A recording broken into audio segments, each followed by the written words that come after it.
I'm giving away $300 and all you have to do to enter to win is comment on my video. So I posted a video on YouTube yesterday, and 18 hours after it was uploaded and approved for monetization, YouTube age restricted it and demonetized it. Completely out of nowhere, and they totally screwed the entire video up. So I'm going to be re-uploading this video to my YouTube channel tonight, and in 5 days I'm going to be going through and picking out 3 commenters and sending them each a $100 Visa gift card, which you can use anywhere. To enter this contest, all you have to do is go to my YouTube channel, The Paranormal Files, and comment on the new video that's going to be released tonight at 8 o'clock p.m. Central Time. I've had so many videos demonetized and age restricted by YouTube for talking about historical events like self-unaliving, for exposing pedophile rings, and for even discussing true crime cases. It truly is one of the worst platforms when it comes to free speech because they'll just age restrict your video and make sure that nobody will ever see it.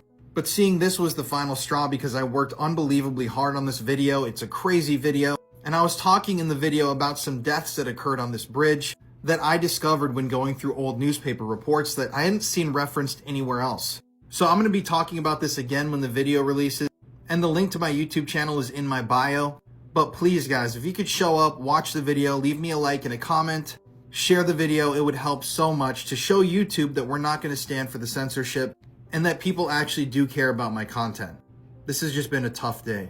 You obviously know Nightmare on Elm Street, right? Freddy Krueger, yeah. Wes Craven, the director, based him off a real story that he read in the LA Times. Back in the 70s, there was these articles that were made by LA Times, but it followed a boy and his family. They had moved to California. They came from relocation camps from Cambodia. The boy would constantly tell his parents that something was chasing him in his nightmares. These nightmares aren't normal, like they seem real as fuck. And his parents didn't really take it that serious. And it got so bad to the point where the boy didn't want to sleep anymore. He went days without sleeping. He would hide coffee in his closet so he could drink it at night to keep him up. And then the parents took him to the doctors. They went to go prescribe him some sleeping medicine. And again, he would pretend to take them, but he would just spit them out. And there was this one night where he was so tired that he slept on the couch while watching TV. They brought him up to his room. Everybody went to sleep. Later that night, they heard screaming in his room. They go run to his room. They see that he died in his sleep. Autopsy on the body. They can't figure out a cause of death because there's no sign of heart problems, no sign of health problems, nothing. That's fucking creepy. I mean, we know about like the sleep paralysis and shit. Oh yeah. And then you have different people having the same memory of the same guy. Oh, Hat Man? No, Or not the somebody Hat else? Man. It Oh, was somebody else? so somebody on social media posted, I keep seeing this man in my dreams. If there's anybody else that knows who this guy is, tell me who he is. And then a lot of people started coming forward and saying, yo, I've seen him in my dreams too, bro. I thought I was the only one. Whoa, what the fuck? No? Yeah. Have you seen him before in your dream?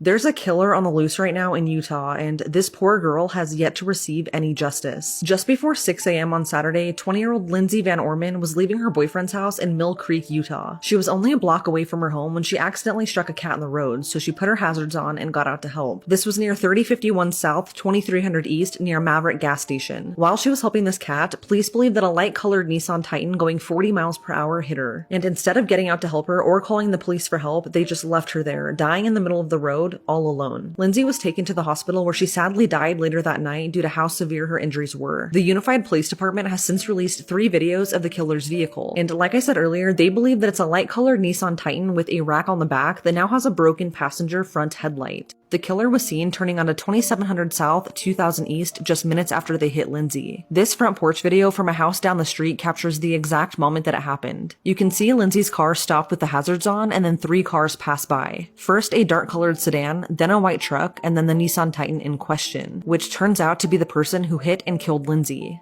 The Unified Police Department believed that 2 other vehicles may have witnessed this happen, one of them being a black SUV that may have stopped behind Lindsay after she got out to help the cat, and they may have actually witnessed her being hit by the truck. So if this was you, or you were in the area and could have possibly seen something, please come forward and help this killer be caught. This is the footage from the Maverick gas station near where the incident happened. It's definitely way more clear and shows a good picture of the suspect's truck. Someone has to know who this car belongs to, and you need to come forward and do the right thing, because nothing is worse than not knowing who took your loved one's life away. Lindsay was only 20 years old, and she was described as always happy, always dancing, and incredibly compassionate. She did not deserve this. Her family set up a GoFundMe to help with hospital bills and other expenses, so I'll leave that here. If you have any information at all, please call 801-840-4000 and reference this case number. This theme park ride literally laughed in the guests' faces, then cut their legs off. I actually went on this ride just months after this tragedy and honestly was shaking. The Smiler at Alton Towers is a haunting ride. You walk through the tunnels to enter the ride to this like dystopian circus music with interjecting menacing laughter. Now my experience of going on this ride was obviously made far, far worse and more terrifying because I knew exactly what happened in the tragedy in 2015. Now just a side note, I actually did have to go on this roller coaster for work. I would not have gone on it if I had a choice. The roller coaster includes a world record beating, 14 inversions, and disorients riders with flashing lights, mist sprays, and hypnotic spinning discs. Literally feel drunk. It's a very uncomfortable roller coaster. It's incredibly jolty. It makes you feel dizzy. It makes you feel really confused. Now the hideous incident that ended up unfolding on this ride was chillingly foreshadowed when the ride malfunctioned during a press preview. Celebrities and journalists had to be rescued from the carriages when the ride stalled on a vertical lift hill. But this wasn't an isolated incident. I actually can't believe how many faults this ride had, and it was still just allowed to open as normal. Nearly 50 guests had to be evacuated just months later due to a bolt falling from one of the joints of the track. On the 2nd of June 2015, just shortly after 1 p.m, a member of staff noticed a fault light was flashing on the ride. As per kind of standard safety features, they stopped the ride to obviously check everything was okay. It was temporarily closed while the engineers fixed the ride. But that was all fine. It wasn't actually that fault itself that caused such a horrific tragedy. As per safety protocol, they had to kind of send like this empty test car round the roller coaster just to make sure it was okay before they loaded guests back on. So they did this, but the test car ended up stalling on the track. Due to a tragic miscommunication, staff thought that the car had returned and it was okay to start the ride again. They reopened the ride with that test car still just stuck on the track. Unaware guests in the queue started eagerly piling into the cars and then set off round the track.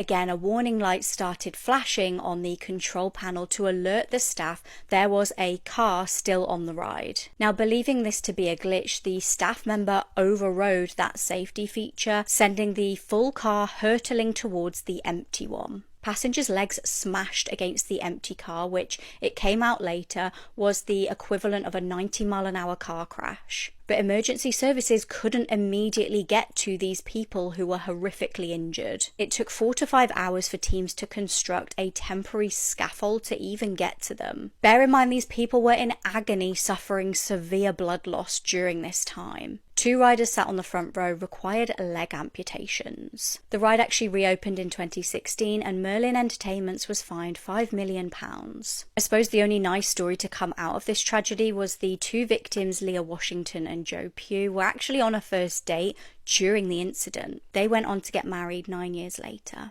A frantic woman ran through her neighborhood shouting, "Have you seen my son?" The old man next door shook his head, confused by her wild eyes and trembling voice. She then went door to door, knocking frantically and asking, "Have you seen my son?" But no one seen or heard from the boy. She began to panic and she raced down to the police station. Breathless and desperate, she begged the officer behind the desk, "Have you seen my son?" The police immediately launched a search, putting out announcements on TV and radio, urging anyone with information to come forward. The woman then covered the town with posters, each one showing her son's smiling face with the words under saying, "Have you seen my son?" Days turned to weeks. Every morning she walked the streets hanging new posters over the old. Once a week she returned to the police station, her voice shaking as she asked the same question, "Have you seen my son?" The officers would sigh, their expressions heavy with pity, and say, "Sorry ma'am, not yet." Each time the woman left with a faint, unsettling smile on her face. The search continued, but no clues ever surfaced. The boy was simply gone, swallowed by some unrelenting void. The town whispered about tragedies, abduction, and misfortune, but the truth was far more sinister. The police never found the boy because they never thought to search where his mother had buried him, deep beneath the roots of the tree in her own backyard. The Bohemian Grove. Oh my gosh, I know what you're talking about, bro. For people who aren't familiar with Bohemian Grove, it was a conspiracy before, but it was proven to be true by Alex Jones. It's out in the public. It was a place in California where all of these elites or celebrities, whatever, people with a lot of money, specifically men, they would go to the woods and worship this owl god. They would be dressed in like wizard costumes, whatever, and then they would burn these stick-like figures and they would do these fake sacrifices. And recently there was a guy who snuck into the old hideout. His name was Dancer One on YouTube. That's supposed to be the owl. You see the wings? This is an owl statue.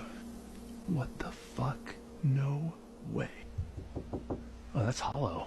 Yeah. That's so creepy, bro. I've seen images, bro, and that's literally like, it's just fucked up because of the Covered in vegetation and stuff like that. These are videos that Alex Jones took. Bro, it's a lot of heads. Before the cremation of care, all the Bohemian Club members begin a massive feast of revelry. Hail Fellowship's eternal flame. Once again, midsummer sets us free. One afternoon, a woman left her home for what was supposed to be a routine doctor's appointment, leaving her two sons, Kyle, who was 6, and Mark, who was 14, alone at home. She was gone for just under an hour, but when she returned, something was terribly wrong. The front door was smashed open, hanging crooked on its hinges. Panic surged through her as she ran inside, calling out for her children. What she found in the living room was a scene straight from a nightmare. Both of her sons were tied up, bruised, and bloodied. Standing between them was a man she had never seen before, holding a gun. "You pick which one I kill," he said coldly. The mother froze, trembling in disbelief. Her mind raced, unable to process the horror in front of her. "Why are you doing this?" she pleaded, voice cracking. The man didn't flinch. He slowly pulled out a second gun and raised both weapons. "I'll kill both of them and you if you don't choose now." Heart pounding, paralyzed by fear and desperation, the woman looked between her two sons.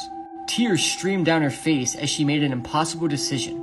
With a shaky voice, she whispered, "Kill Mark," and pointed towards her older son. The man then looked at her almost in disbelief and said, "You're an awful mother." And without warning, he turned both guns on her and shot her in the head at point-blank range. She collapsed instantly, lifeless, in front of her two sons, still tied up and forced to watch. The man then fled, leaving behind a chilling scene. The two brothers stared at the blood-soaked body of their mother, who tried and failed to save them. We need to talk about the time that Playboy magazine published child porn, and no one ever faced any repercussions for it. Brooke Shields is a very famous American actress, and she got her start modeling and acting in the late 1960s and early 70s. One of her first major breakthrough roles was in the film Pretty Baby, where the producers and director cast 11-year-old Brooke to play the daughter of a prostitute living in a brothel. And she was required in that film and in multiple films afterwards to appear nude, as a minor, at 11 years old. But before she had gotten that role, Brooke's mother took her to a photography session with a man named Gary Gross, and Gary photographed Brooke in the nude when she was only 10 years old.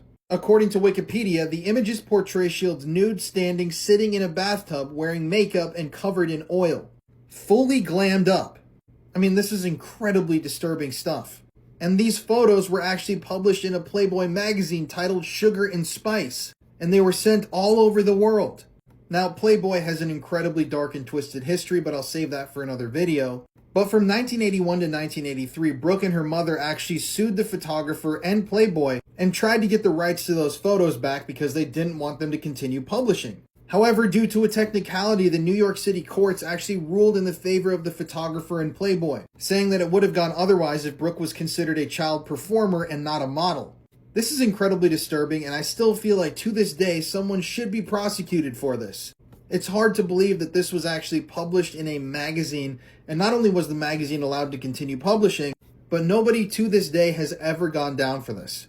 And sadly, the photographer died in 2010 before he could be brought to any sort of justice. Hollywood absolutely victimized Brooke Shields and spat her out. It's absolutely horrendous, some of the things that happened to her, and they've never really formally apologized. There's been no litigation that's really gone through, and so many of these pedophiles have been allowed to get away with the things that they did to her. And I'm not okay with that. I can guarantee you that some of the people that were involved in the process of getting these photos taken and published are still alive to this day. And I know that there's laws preventing them from going back in time and charging people, but I feel like that shouldn't be a thing because this is absolutely cut and dry CP production and distribution on a mass grand scale. And it's insane to me that this is something that just happened and everyone just, looked the other way. It will never make sense to me how someone can completely vanish within a matter of minutes. A case that will forever haunt me is the disappearance of 12-year-old Garrett Bardsley. He was on a Boy Scout camping trip with his dad in the Uinta Mountains in Utah when he mysteriously disappeared. He was last seen at around 8 in the morning on August 20th, 2004. He was fishing with his dad on Cuburnt Lake when he accidentally stepped in the water and got his shoes, pants, and socks wet. Garrett told his dad that he wanted to walk back to the campsite to grab some dry shoes because he was uncomfortable. The campsite, along with the other 18 Boy Scouts and 6 adults, was only about 250 feet away, and it was pretty much a straight path up the hill. Garrett had walked that path multiple times and told his dad that he wouldn't be long, so his dad said that he could walk back by himself. But his dad watched as Garrett walked around the lake and out of view, and he even yelled out directions for Garrett just in case. He watched Garrett walk towards the campsite and then went back to fishing. But after about 20 minutes, his dad wondered what was taking so long, so he walked back to the campsite, but Garrett was nowhere to be found. None of the other Boy Scouts or adults saw him, and it appeared that he never actually made it back to the campsite. A massive search was launched right away, like before authorities even came, but it was like Garrett vanished into thin air. Hundreds of officials and volunteers searched on foot, on horseback, and they even brought in tracking dogs. But the only thing ever found was one of Garrett's Nike socks. It was found half a mile away from where he disappeared in a boulder field. According to the Summit County Sheriff's Office, the sock appeared to have been taken off of a wet foot and wadded up, and this was likely done by Garrett himself. Just based off where it was found, it seems like Garrett might have gotten lost and tried to seek shelter from the cold weather. The night he disappeared, the weather dropped to 18 degrees and it was hailing and raining. Nothing else of Garrett's was ever found, including the black ice fishing pole that he was carrying when he disappeared. Authorities searched a 3-mile radius deep in the mountains where he was last seen, and the search was officially called off after 9 days. To this day, it's not known what truly happened to him that day. Did he get lost and die of exposure? I feel like if he got lost, he would have been found relatively quickly. He did take a lot of wilderness training programs as part of being a Boy Scout. He also knew and had taken that specific path multiple times before, and the search for him started immediately, so it's just weird that they never found anything. Some think that he may have encountered a wild animal, but there were no signs of an animal attack. No blood, no torn clothing, nothing. And I also feel like he would have screamed, and I feel like his dad would have definitely heard that. And some people believe that he may have been abducted, although police say that there isn't enough evidence that points to him being kidnapped. The campsite was on a well-established path that connects to a road about a quarter-mile away, so it's not completely impossible for him to have been abducted by a stranger, but it is really remote up there, making this theory seem not as likely. And there was no evidence of a struggle or any foul play. But 5 years after his disappearance, a woman reported possibly seeing Garrett in a Smith's in Elko, Nevada. She said she saw him with 2 men. Police reviewed the video footage from the store and said that although it's not super clear, the odds of it being Garrett are very slim. The last updates from this were in 2009, and police were trying to figure out who the 2 men were, as nobody in the store knew who they were. So I'm assuming this turned out to not be Garrett, as I'm sure there would have been more coverage on this if that were the case. It's now been 20 years, and whatever happened to Garrett in those mountains remains a mystery. Sorry to anyone booked to go to Thailand this summer, because you're going to want to cancel your trip.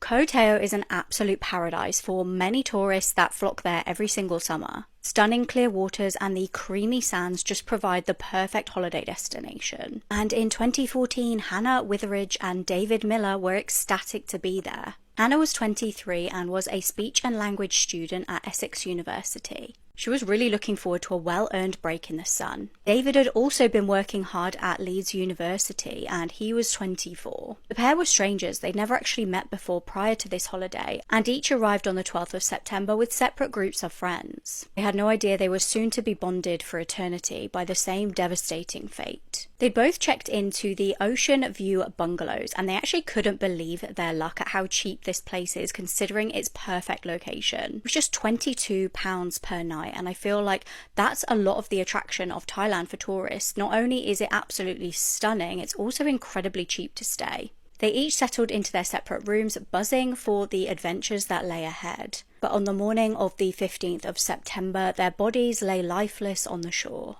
They were covered in blood on the idyllic beach. A rusty gardening tool lay in the sand nearby, covered in the pair's blood. Hannah had seemingly been marred in the attack, and some of David's clothes had also been removed. Police needed to immediately start piecing together the pair's movements the night before if they were going to have any chance of finding out what on earth had happened here. The bodies were found just meters away from the bungalows that they were staying in. But luckily there were lots of CCTV cameras over the island, so investigators could kind of work out where they'd been that night. They'd both been with friends going to kind of different bars in the area, and they'd both been to a bar called AC Bar, and it's reported that they both left at around 3 to 4 a.m. An Asian man was actually captured on CCTV running away from the area about that time, around 4 a.m, and then again an hour later. Could this have been the killer? Police were heavily criticised for the handling of the crime scene. They actually removed the bodies and put them in body bags before even a forensic team had showed up. They just didn't properly collect evidence, and then the Prime Minister caused even more outrage. He claimed that, quote, only tourists that were not beautiful, end quote, could walk around in bikinis for their own safety. Obviously, the victims' friends were completely shaken up by their friend's murders. David's friend Sean was apparently due to meet him on the island on the night that he was killed. The plan never happened because Sean had fallen asleep, and when he woke up, he heard David was dead. Now, a week after this, Sean was sat at a local bar and he had a frightening experience. He wrote on social media that the Thai mafia were after him. Now, this was after two men apparently came up to him in that bar and told him he was going to unalive himself that night. They said, it was you who killed them, you've got people's deaths on your hands. He got a blurry photo of these people, and one of which was a worker at the AC bar. Sean was convinced that the people of Thailand just wanted a scapegoat.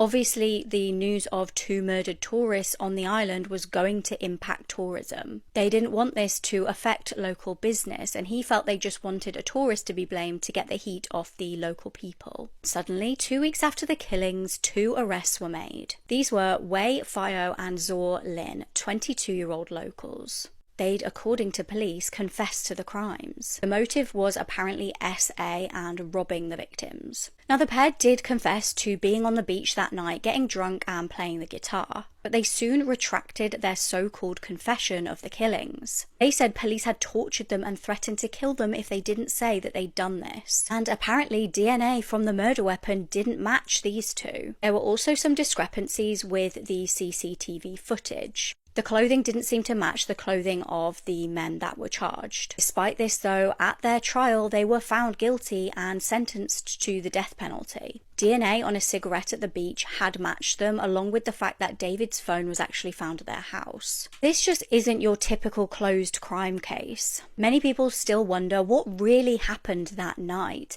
and despite a double conviction, some are left with more questions than answers. However, coined the phrase, "You can't make this stuff up," might have known the story of real-life boogeyman, Albert Fish. A slight, elderly man with grey hair, no one suspected the kindly single father of being sadistic child murderer and cannibal. These are creepy things you never knew existed. Okay, so every single one of us would love to go and visit Japan. But if you do, whatever you do, never stay at these hotels in Japan. There are these hotels in Japan that cost only $1 a night to stay in.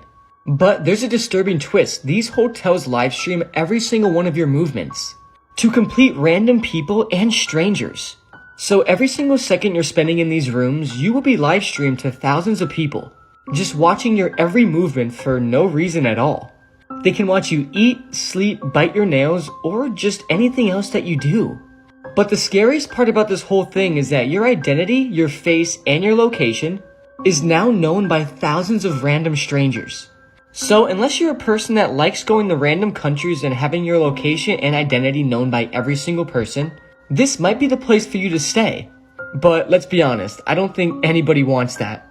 But I know there's some people with a budget that would just get over all of that and pay the dollar. But in my opinion, this is just weird and just kind of disturbing. These are videos humans were never meant to see. Okay, so we all know if a nuclear war ever happened, the two big dogs in it would be Russia versus the United States. And the video I'm about to show you is a super realistic simulation of an all-out nuclear war between Russia and the United States. This is absolutely terrifying, and just imagine all of these nukes going off at once. Because this is what would happen.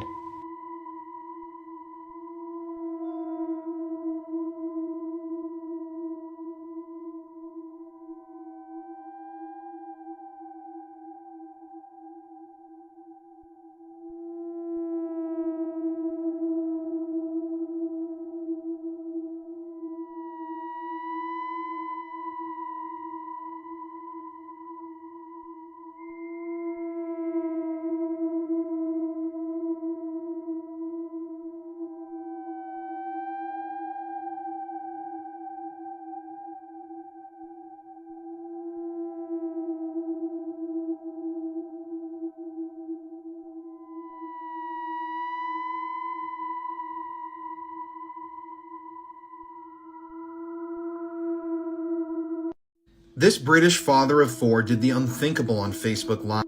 So this is Paul David Hilton. He was 34 years old, and on April 30th of 2022, he started a live stream on his personal Facebook account. Now, to everybody that knew Paul, he seemed like one of the happiest people around. And when Paul started his live stream that evening, multiple friends and family members joined in. According to one friend named Lewis, he thought that Paul would be telling jokes or doing something amusing.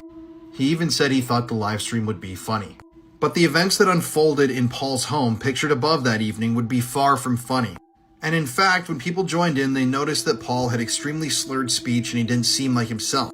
It was when people really realized what Paul was about to do, though, when they started calling the police and authorities, but it was too late. On that live stream, Paul took his own life by hanging and broadcast it in front of all of his friends and family that were watching. Now, after investigation was done, Paul's blood alcohol level was found to be 2.5 times the normal limit, and they also found cocaine in his system.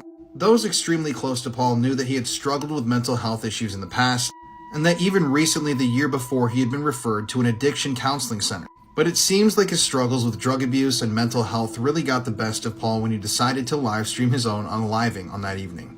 Tonopah has now been ranked among the most haunted hotels in the country. 3 minors set out to rob the bank one day, and 1 minor shot the other 2, leaving their bodies in the vault. In one of the corner rooms on the 5th floor is where he started to strangle her. According to Tracy, if you pull back the carpeting in that very spot, you can still see her bloodstains in the wood flooring. The Mitzpah Hotel is believed by many to be home of several ghostly figures. In this episode, we're investigating 2 of the most haunted places in Nevada, the Clown Motel and the Mizpah. Oh! Hotel! Oh, oh! 2 people murdered in here. Yeah, and they are said to be down here. Our number 1 lady of the night, Miss Rose, over here. Evelyn. No! The lady in red's name is Evelyn! Lots of people have died here. You want me to turn my light on red? Right when I hit red, dude. Oh, what the? Was that you, the spirit of the killer? You scared? Who is the evil man? Man evil. Why do you like to scratch people, though? Are you afraid of people getting too close to the truth?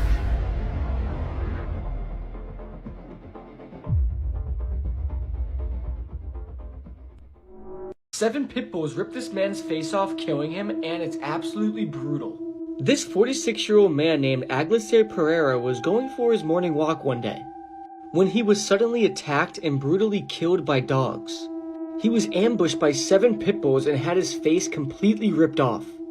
They escaped from a farm and attacked the first thing they saw, which was Aglacer. A brave passerby rescued him from the gruesome attack and called an ambulance.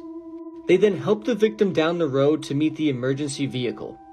Aglacer was rushed to the Santa Cruz Hospital in central Pinho, over 20 miles away from the area where the incident took place. The pit bulls had completely bitten off all the skin on his face, leaving his skull completely exposed. The only way I could really describe how his face looked is if you poured red paint all over a white skull and let it dry. He had no eyes, no lips, no nose, no facial features at all. It was just skull and blood and some skin left over and some tissue. I really don't recommend looking up the photo because it will make you lose sleep. It's absolutely disturbing. But after Aglacer arrived at the hospital, he tragically succumbed to his injuries. Can you just imagine enjoying your daily walk and you see 7 pit bulls running towards you? I know I would be absolutely terrified. I feel so bad for Aglacer, and may he rest in peace. This is absolutely brutal. This might be the most brutal way somebody has ever died, and whatever you do, don't look up the picture. Octavio da Silva was a 20-year-old soccer referee in Brazil, and on June 30th, 2013, he was refereeing a soccer game when he sent off a player named Josmir Santos Abreu, who was 31 years old. He refused to leave the field and began a fight with the referee.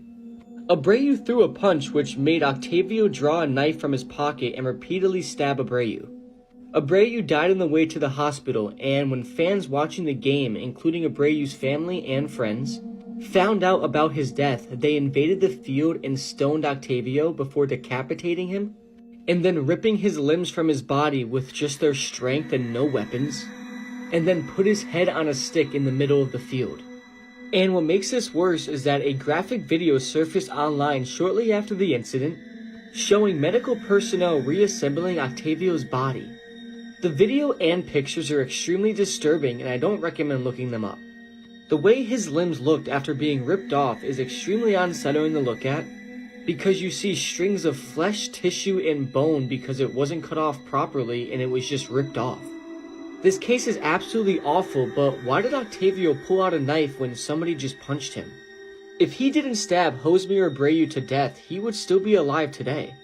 But just imagine being literally ripped limb from limb by an angry group of soccer fans, and there's nothing you can do as they pull your body apart. These are the heartbreaking final texts of a victim from the Pulse nightclub shooting. Pulse was one of the biggest nightclubs in Orlando, Florida. On the evening of the 11th of June 2016, they were hosting a Latin night. Pulse was a gay nightclub and they regularly had drag queens performing for the crowds. Around 2 a.m. of the morning of the 12th of June, an attack began. Suddenly, a man opened fire on around 300 people that were inside the venue. Initially, there was confusion and some people thought that it was firecrackers or part of the music. At 2:09, the club posted on Facebook, "Everyone get out of Pulse and keep running." The gunman had exchanged fire with a policeman at the door who was working that night. Now, Imran Yusuf, who was a veteran working as a bouncer, recognised the sound of gunfire. He jumped over a locked door where behind people were hiding in fear. He opened a latched door behind them, allowing around 70 people to escape.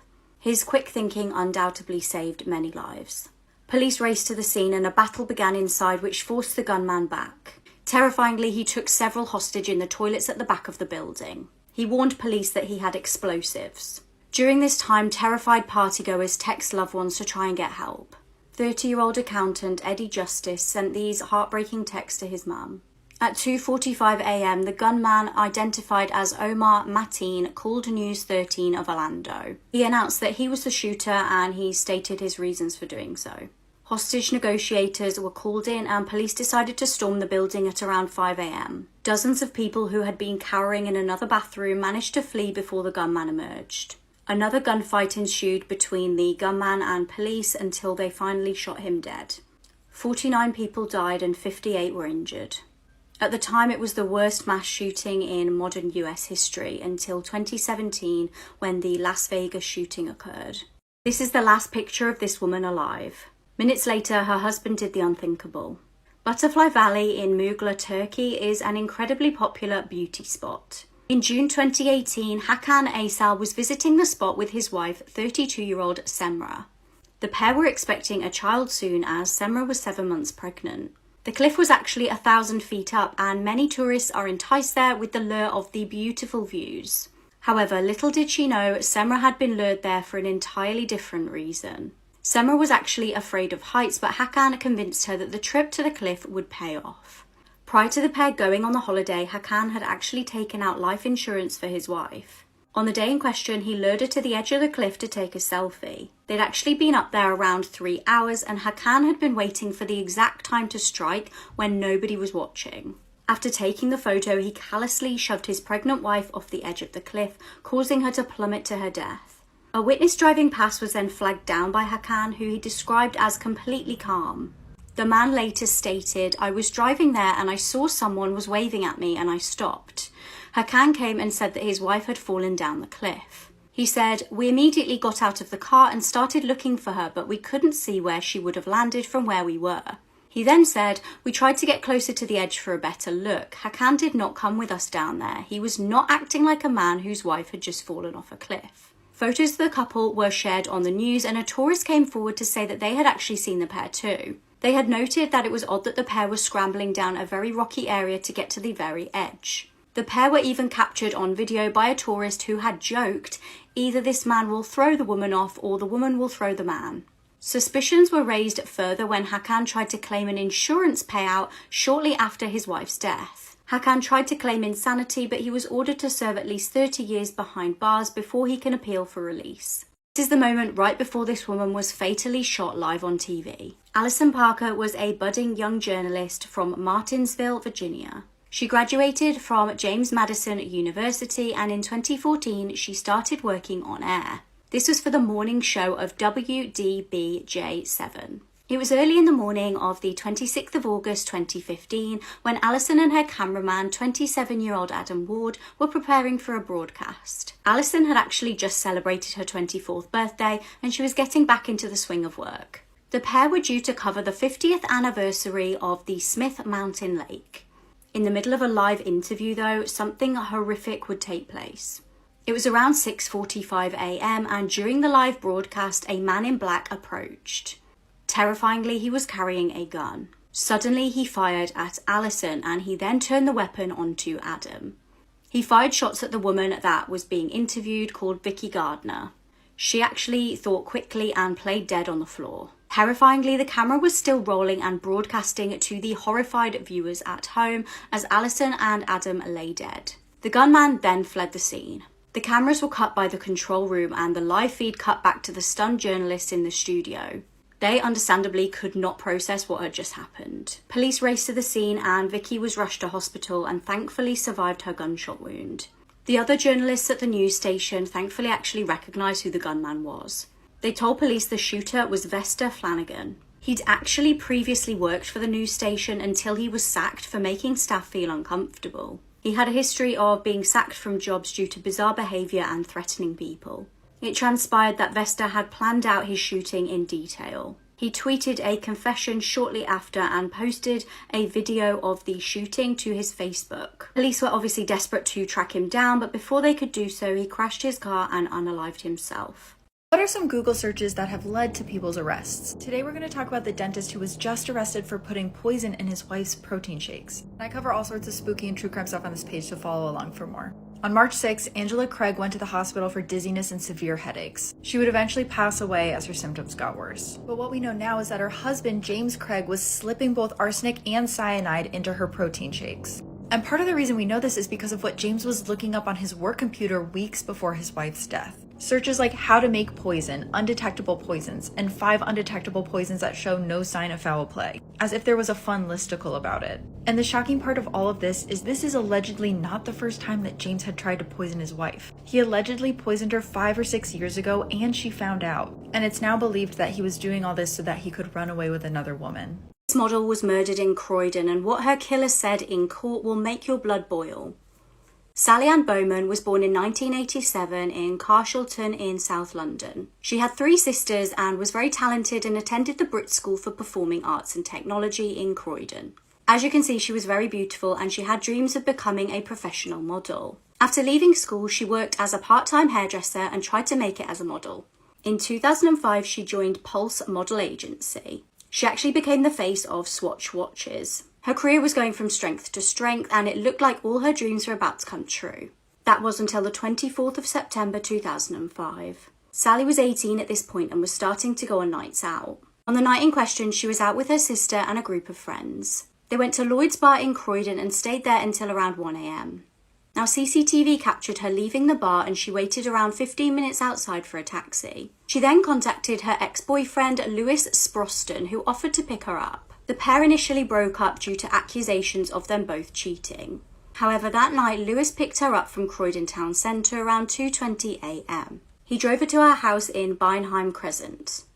Unfortunately, in their car they got into another argument about the cheating rumours and Lewis actually sped off at around 4 a.m. as Sally got out of the car. Shortly after this, neighbours reportedly heard screaming but didn't actually go outside to see what was going on. Sally Ann lay outside having been stabbed in the neck and stomach. She was AR'd as she lay dead or dying. Her belongings were stolen, including her cardie, her bag and her phone.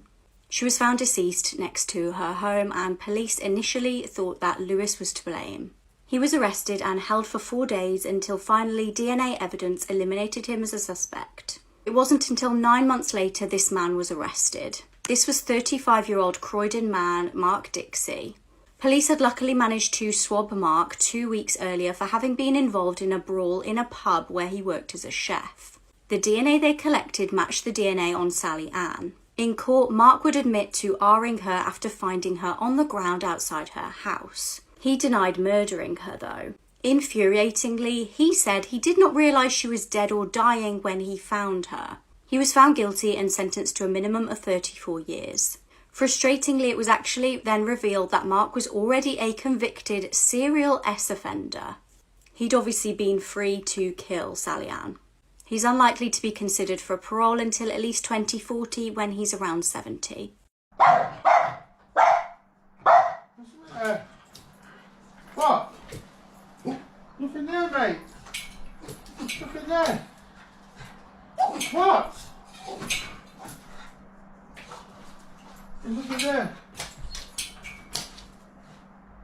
Murdered along with her 2-year-old daughter and buried under the kitchen floor. 25-year-old Benny Lynn Burke and her daughter Jellica moved from the Philippines in 2019 to the UK in search of a better life. 2 years later, they were dead. In February 2021, during lockdown in the UK, 52-year-old Andrew Innes is said to have targeted Benny Lynn through a dating website. He'd driven down to Bristol, picked up Benny Lynn and her daughter, and driven them back to his home in Dundee.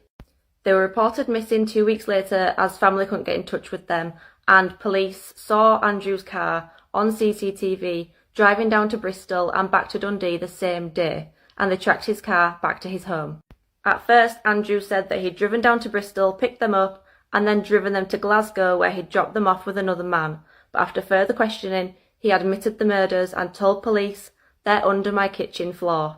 Benny Lynn was found 4 feet under Andrew's kitchen floor, wrapped in plastic and a blanket, and her daughter's naked body was found next to her. Benny Lynn had been hit repeatedly over the head with a hammer and stabbed with a samurai sword, and 2-year-old Jellica had been raped, smothered and strangled to death. It later came to light that Jellica had been murdered 3 days after her mother. Shockingly, there was also a 7-year-old girl found in Andrew's house. She was sat in the living room watching cartoons on TV. She hasn't been named for legal reasons. She was able to tell police that Andrew had killed Benny Lynn with a hammer, and she also said that she'd been playing hide and seek with Jellica when Andrew closed the bathroom door and killed Jellica. She'd been in that house with Andrew for 2 weeks and was subjected to horrific sexual assaults and rape. Police said that if they'd arrived just 24 hours later, she could have been Andrew's 3rd murder victim. Her brave testimony was key in Andrew's trial. The trial took place in February 2023 and Andrew denied murder, claiming diminished responsibility. It took the jury just 2.5 hours to reach a guilty verdict for the murder of Benny Lynn, the rape and murder of Jellica, and the rape and abuse of the 7-year-old girl. Passing sentence, Lord Beckett said that this was one of the worst crimes that's come before the High Court of Edinburgh. He sentenced Andrew to life with a minimum of 36 years, meaning he'll likely die in prison as he won't be eligible for parole until the age of 88. Andrew is currently planning to appeal his sentence. Can you tell a place has a dark history just from looking at it? In this series, I'm showing you some photos so you can see. And I cover all sorts of spooky and true crime stuff on this page to follow along. This is the Wisconsin home of Ed Gein, also known as the Butcher of Plainfield. There's actually very few photos of this house that are in any way appropriate to share because of the nature of his crimes. It was in this house that Ed taught himself taxidermy after his mother passed away, and it was the local cemetery where he would go to rob graves and practice what he had learned. This is the room that Ed's mother lived in, and after she passed away, he had it completely sealed off and never touched it. This is in part why the movie Psycho was based on Ed Gein. Ed's mother would tell him all these crazy things, like that women were all guilty of lust and they were just sent to tempt men, which is why many people think that he specifically hated women. And you might be thinking that these photos were taken years after he was out of the house, maybe it had been abandoned for a while, but no, these are the conditions that Ed would live in. When robbing graves wasn't enough for Ed, he moved on to taking people's lives. And to this day, no one's definitively sure how many lives he took. But there's a real darkness to these photos, and if you're brave enough to look up the other ones online, you can see how disturbed the person living there actually was. Bludgeoned with a hammer and strangled to death while she was making a cup of tea. Holly Carroll was murdered by her husband, who then calmly sat and drank a cup of tea and made lunch for their 3 children while she lay dead on the kitchen floor. Chris and Holly were separated after a volatile marriage, but Chris still visited regularly to see their 3 children. Holly was described by her mum and sisters as a bubbly mum of 3 who was loved by everybody who met her. She lit up every room she walked into and she was devoted to her 3 children and a vital part of the small community that she lived in Wales. But to her controlling and manipulative husband, she was nothing more than someone he could coerce and bully.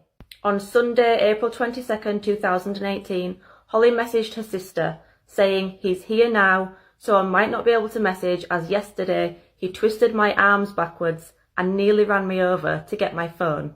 Seconds later, she messaged again to say he's just got into the shed and got a hammer.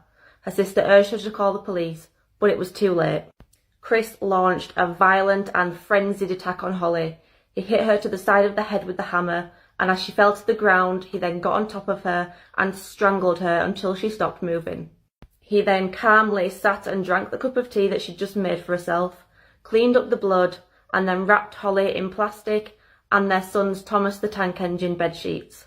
He then placed Holly in the boot of the car and then made lunch for their 3 children. After they'd finished lunch, he put them in the car too and drove to his mother's farm, where he used a tractor to bury Holly's body. He then stopped at a petrol station where he saw a police community support officer, and he asked if he could report his wife missing as she'd left him that same day. He then started covering his tracks and started contacting Holly's friends and family to say that she'd left him and taken her clothes with her. He even went as far as setting up a Facebook page for Missing Holly. At first, police absolutely bought his story. He seemed like a concerned husband, not someone who'd just committed a murder. He even joined in with the search party. However, a witness came forward the next day to say that they'd seen Chris in an area of remote farmland climbing over a fence, and when asked what he was doing, he said that he was burying his dead dog. Police searched the area and found Holly's body buried in a shallow grave. She died from blunt force trauma to the head and pressure to the neck. The tip of one of her fingers had also been amputated. Chris was arrested on April 27th and admitted the murder. During his trial, Holly's mother said to him, "You took my soulmate and carved out my heart. You've changed the axis on which my world turned, and I'll never accept what you did." Chris pleaded guilty, and on November 2nd, 2018, he was given life with a minimum of 25 years.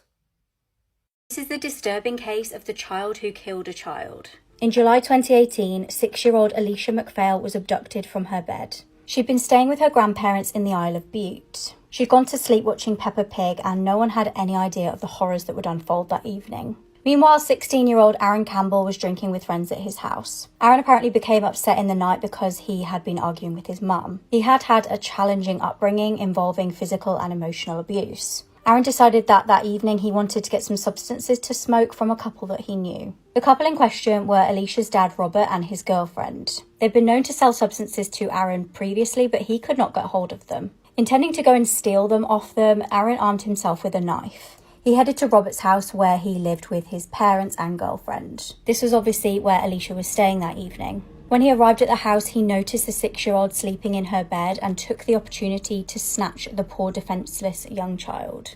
Disgustingly, he carried her to a secluded location, SA'd her and then killed her. He then disposed of his clothes in the sea. At 6 a.m. the next day, Alicia's grandparents woke up to discover that the little girl was missing. They straight away alerted police and locals. When the family asked Aaron to keep an eye out for the little girl, he texted them back saying, "Oh damn, I'm sure she's not went too far." A local man soon discovered Alicia's lifeless body around 15 minutes away from her house. Along with a lot of the local community, Aaron's mum actually checked her CCTV of her house. She was hoping that this would help with the investigation, and it definitely did. She saw her son leaving and returning from the house that night, and she handed the evidence over to police. Aaron was arrested, and it was discovered that the clothes that he'd abandoned on the beach did actually match with his DNA.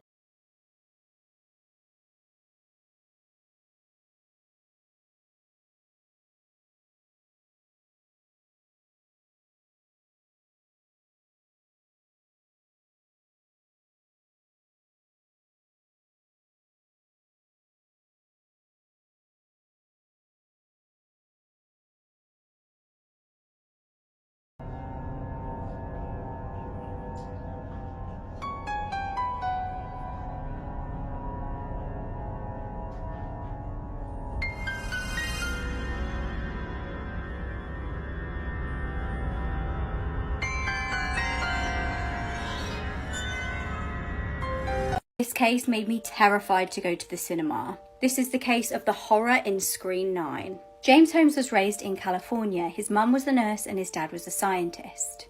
From a young age, he was experiencing night terrors and allegedly actually tried to take his own life when he was just 11 years old. He He was apparently obsessed with guns and weapons and had dreamed of becoming a mass murderer. Between May and July 2012, he legally bought 4 guns. Background checks were conducted and he was allowed the weapons. He also bought spike strips, which, if you don't know, pop the tyres of cars if they chase after you. On July the 19th, just hours before tragedy would unfold, James mailed his notebook to his psychiatrist. Inside the notebook, James detailed his plans to kill. The notebook was actually discovered later on undelivered. Just prior to entering a cinema in Aurora, James rang a crisis line to tell them about his plans to kill. However, the call was disconnected after just 9 seconds. At the midnight showing of The Dark Knight Rises, CCTV captures James walking into the cinema. He walks into screen 9, props open the door, and then walks back out again. Shockingly, he goes to his car and gets guns out and gas canisters. He re-entered the screen at about 12:38 PM and set off 2 gas canisters. When he entered screen 9 again, he immediately opens fire on the audience, instantly killing 10 people. 2 others later died in hospital from their injuries. An additional 70 people were injured. This was an absolutely packed out cinema. James also shot at people as they scrambled to exit the screen. His youngest victim was a 6-year-old girl. Witnesses said this all unfolded as there was actually a gunfight on the screen, and initially they all thought it was special effects and just part of the film. Police were actually on the scene very quickly after the first 911 call. James surrendered to the police and was arrested in the car park. He was apparently very calm when he was arrested and told police that he had booby-trapped his apartment. When police investigated his apartment, this was found out to be true. He was sentenced to 12 consecutive life sentences.